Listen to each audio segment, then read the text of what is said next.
James, you're drunk again. Mind your business. Donna, give me a damn drink. Please, James. I feel hurt because of your words. Why, why do you do this? I can't take it anymore. You're pathetic, Donna. Just shut up and do as I say. I wiped my tears, determined to keep going. But suddenly he raised his hand and struck me across the face. I stumbled back, clutching my cheek. I'm so used to this kind of life. My husband has beaten me many times. The bruises on my hands, face, and legs are so prominent, and if they're about to heal, another one will show up. He has become addicted to alcohol. He has used all our money to drink at luxury bars and casinos.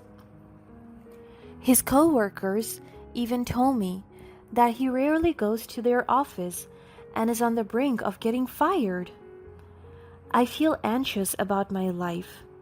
Our finances are so low, we were swimming in a debt pool, which my drunkard husband abuses me daily.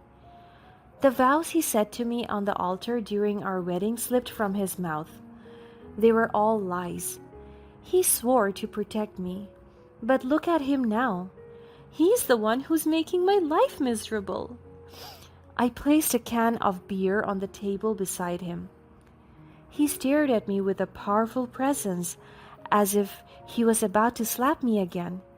He told me to open it, but before he could say it, he called me names first: whore, stupid, dumb, and useless.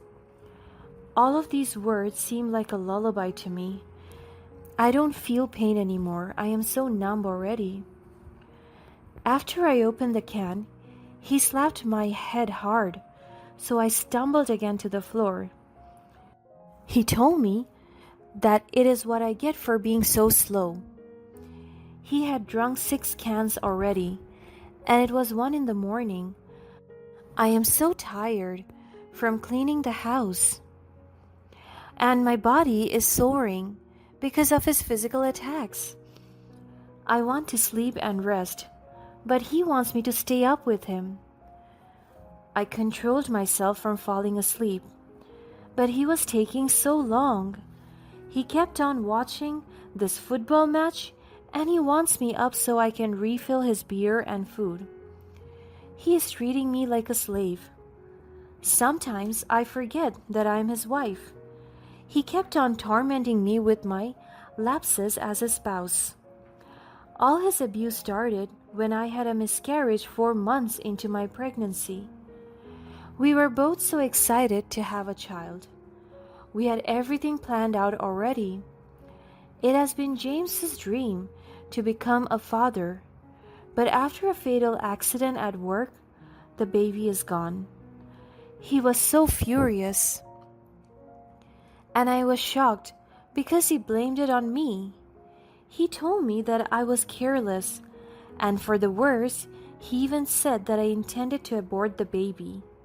For God's sake, I will never do that. I love our child so much. And what kind of mother would ever wish for their child to die? And since then, he succumbed to addiction and projected his frustrations on me.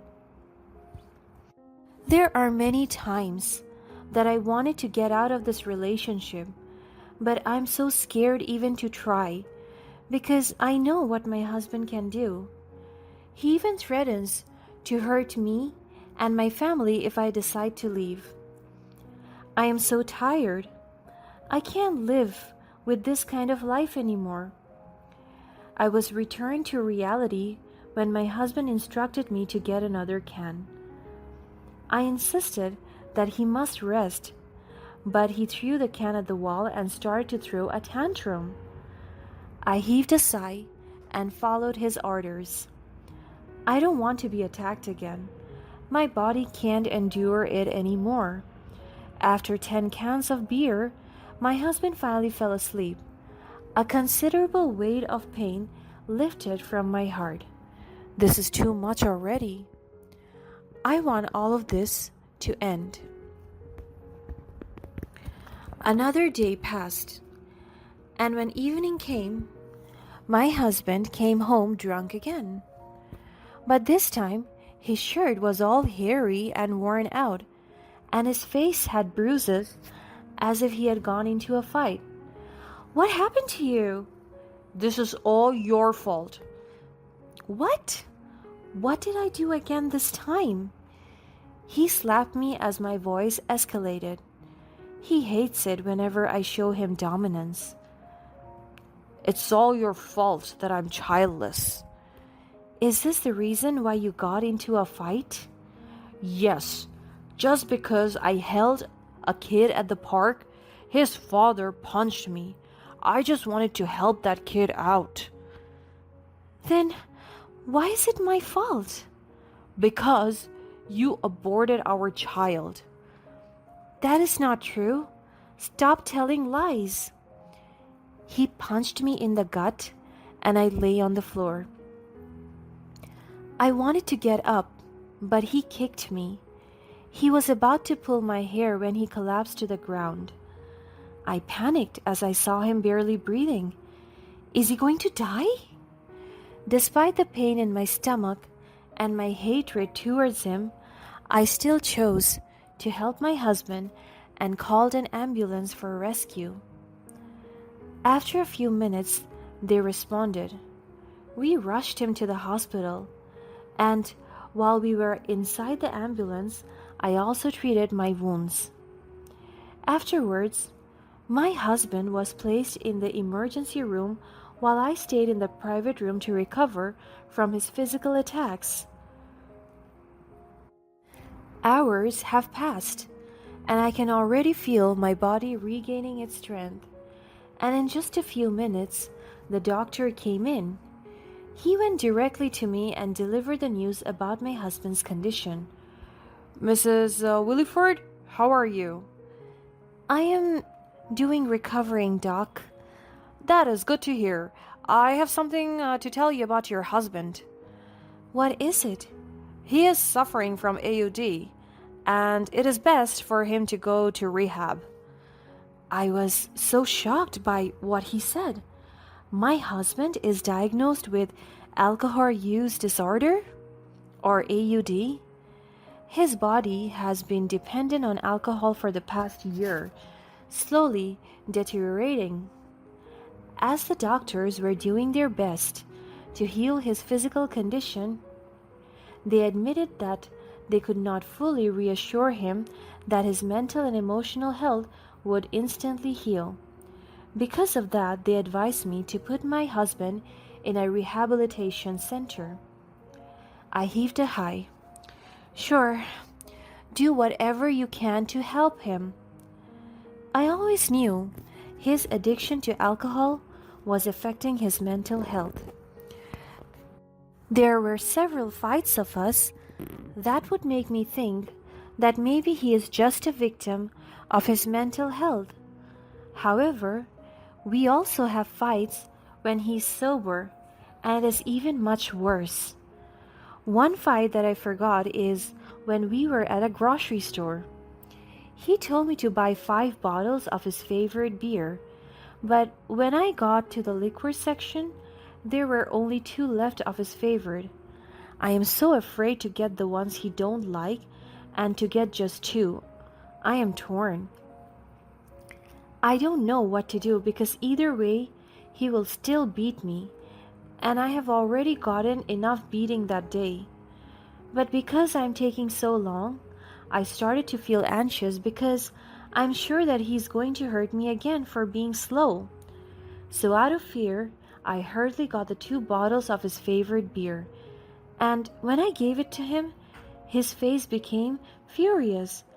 He was about to throw the bottle on me, but he controlled himself because we are at a public place. But the moment we went out, he dragged me forcibly to our car and pushed me inside. He slapped me and called me names, saying I was dumb for not listening to him. I tried to explain my side, but whenever I was about to say something, he will grab my mouth and slap my face. I cried all the way home, and even if I wanted to run away, I cannot. It was so hard. My life was so miserable. I thought he was going to take care of me, but I was wrong. He hurt every inch of my being. And with that, even though we are struggling financially, I still want him to get the help he deserves. But I will not forget everything he did to me. All the pain, mistreatment, and abuse, they're all engraved in my heart and mind. I will take my revenge, and by revenge, I want to see him fall. On top of that, while he is on the rehab, it is an opportunity for me to plot my long planned escape. Also, while he's away, it is a chance for me to gather evidence against him. My bruises and scars are one thing, but I need a solid evidence that can further support my case against him. After a few days, the hospital transferred my husband to their partner mental health center. I went with him, but I kept an open distance between us. This is to signify that he is no longer authorized to control my life and hurt me in any possible way. I want him to know, to feel I am no longer dependent on him. Instead, I am just here to witness the start of his downfall. I want him to heal, really, but I want him to also learn from his mistakes. And once he will recover, once he is stable enough, I will let him know the taste of his own medicine. The doctor that was assigned to him told me he would be in rehab for 4 months. I thanked him for his service and I went home. I never felt comfortable and at peace in this house for so long. I am on my own now. With a light heart, I sat on our couch in the living room. I remember when I wasn't allowed to be here because only my husband was allowed to. As I was watching my favorite show, I saw something odd at the side of our ceiling. Something was hidden there. I tried to reach it by standing on a stool, and my heart almost stopped when I realized it was a CCTV camera. Why is this here? Did my husband install this? Of course, he does. He's so paranoid about me cheating and doing something stupid. However, an idea came to mind. I realized that the footage could serve as evidence of my husband's abusive behavior. I got the camera and went straight to my computer. I transferred all the footage and compiled them into a folder. I didn't wait long enough to put my plan into action. 4 months is short, and I need to act right now. I began by contacting James's family and friends, secretly sharing the compilation video of his embarrassing and abusive moments. I sent all the footage to their social media accounts. As time passes, the word of James's behavior spreads. All people that are connected to him already know about his true nature. With that, his reputation crumbles, even before his discharge from rehab. Also, I consulted a lawyer and prepared for divorce, using the gathered evidence to strengthen my case. I never expected it to actually spread like wildfire. One day, while I was sitting on our balcony, I read in a newspaper a headline, "Prominent businessman's reputation shattered." And it is all about my husband. 4 months passed, and I didn't bother to be at my husband's discharge day. I even heard from the doctor's report that he would reconcile with me. And just like that, is he going to make amends? That won't suffice the years of torment and trauma.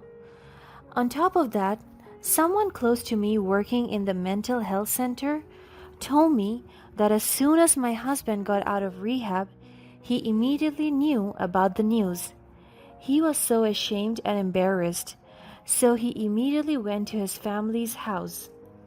but they disowned him, and this is all his fault. Nonetheless, he even had the chance to say, "That bitch is doing the work while I'm away. She's a snake, and she's the one who must be in rehab. She's a psycho." But news of his dismay and downfall came to me. He had nowhere to go and got nothing in his pocket. One day, I sat on the couch reflecting on my life. A knock on the door brought me back to reality. I hesitated to answer it for a moment. I opened it, and I saw my husband looking a bit frail but determined. "What are you doing here?" Donna, I needed to see you. I wanted to apologize. My eyes narrowed. Apologize? After all that happened? Yes, Donna. I finally understand the pain I caused you, the damage I've done. I hit rock bottom in rehab and realized how much I have lost. It's too late for apologies, James. The years of abuse, the scars run deep. I know, Donna. I can never fully make up for what I've done, but I want you to know that I've changed. I've been working hard on myself, seeking help and attending therapy. I am determined to be a better person. That doesn't change the pain and trauma that I experienced. You treated me like I was nothing but an unworthy person. You disrespected me and even abused me. I understand that, Donna, and I don't expect you to forgive me. I just wanted you to know that I'm committed to becoming a different man, one who would never hurt you again. The damage is done. I have filed for divorce, and in no time I will own this house. I may be living a comfortable life, but the trauma lives with me, and being with you will only make it worse. That's why I'm doing myself the biggest favor by leaving you behind. James's face falls, a mixture of regret and sadness. I understand, Donna, but you don't have to divorce me. Please, I have nowhere to go. Everyone hates me. Please take me in again. We are over. I shut the door in front of him, and by doing that, I am also closing doors from my perpetrator, my husband. We got a divorce, and James was asked for compensation for his abuse of me and even detained. I started to work on myself through healing and